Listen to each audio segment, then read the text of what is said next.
Sir একটা কথা জিজ্ঞেস করবো? শিওর। স্যার আপনি প্রায়ই এখানে আসেন আর দূর থেকে কিছুক্ষণ ওই ফ্যামিলিটাকে দেখে চলে যান। Is it special?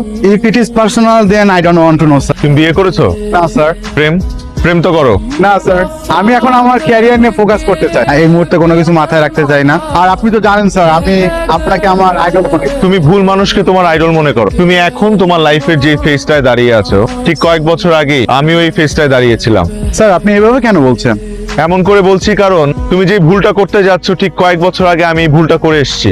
আমার জীবনে ভালোবাসা এসেছিল বৃষ্টির মতো। সেই বৃষ্টিতে আমার ভেজার কথা ছিল, কিন্তু আমি আমার উচ্চাভিলাষী ছাতা দিয়ে সেই বৃষ্টিকে আটকে দিয়েছিলাম। আজ আমার লাইফ মরুভূমির মতোই শুষ্ক। ক্ষমতা, প্রতিপত্তি, এসব কিছু কোনোটা জীবনের প্রয়োজন, আবার কোনোটা জীবনের আয়োজন, কিন্তু এই সব কিছু প্রিয়জনের বিকল্প হতে পারে না। জীবনে চলার পথে একটা প্রিয় মানুষ দরকার, নাহলে সব আয়োজন ফাঁকা মনে হয়।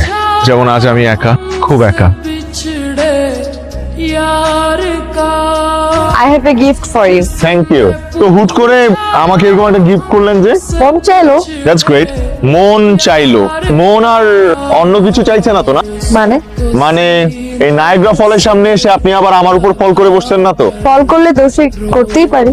You must be kidding. হ্যাঁ, আপনি মজা করছেন। না স্যার, আই এম সিরিয়াস। এই যে সুন্দরী তোমা, প্রকৃতির এত কাছাকাছি এসে প্রকৃতির সৌন্দর্যের প্রভাব আমাদের মনে পড়বে, এটা খুবই স্বাভাবিক, কিন্তু এই প্রভাবটাকে চিরস্থায়ী করা যাবে না। আমি আপনাকে বলেছিলাম, আপনার মনে আছে, we have to control ourself, let's stick to that. তাই বলে আমার কাউকে ভালো লাগতে পারে না, আমি কাউকে ভালোবাসতে পারি? আপনি তো আমাকে বলেছিলেন প্রেম শাশ্বত।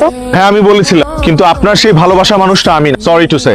বিকজ এই মুহূর্তে I have to pursue my career, my life is not in a stable situation. আমার এখন ক্যারিয়ারে ফোকাস করতে হবে। সো এই মুহূর্তে প্রেম, ভালোবাসা অথবা বিয়ে অথবা বাচ্চার